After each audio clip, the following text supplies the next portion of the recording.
अल्हम्दुलिल्लाह वहदा वस्सलातु वस्सलामु अला मल्ला नबी अबादा अम्मा बाद फ़ौज़ बिल्लाहि मिनश शैतानिर रजीम बिस्मिल्लाहिर रहमानिर रहीम। मौजूद सामीन और सामियात, जैसा कि आप जानते हैं कि जन्नत में ले जाने वाले 100 अमाल का जिक्र शुरू है। आज इस सिलसिले का 55 नंबर अमल आपके सामने रखेंगे। मेरी अल्लाह से दुआ है, अल्लाह मुझे हक़ सच बयान करने और फिर हम सब को इसके ऊपर अमल पैरा होने की तौफ़ीक़ अता फ़रमाए। सैयदना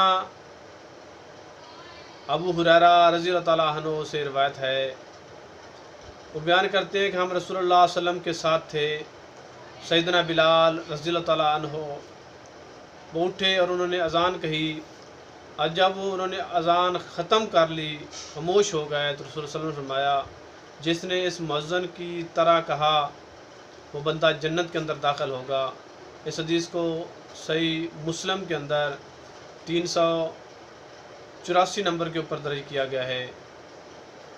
तो जब भी मुअज़्ज़िन अज़ान दे, अज़ान के साथ हमें उनके कलमात को, अज़ान के कलमात को दोहराना चाहिए। अगर वो कलमात हम दोहराएंगे तो हम जन्नत के वारिस बन सकते हैं। अल्लाह हमें ज़िंदा रखे इस्लाम के ऊपर, अल्लाह हमें मौत दी शहादत वाली। अस्सलामु अलैकुम व रहमतुल्लाहि।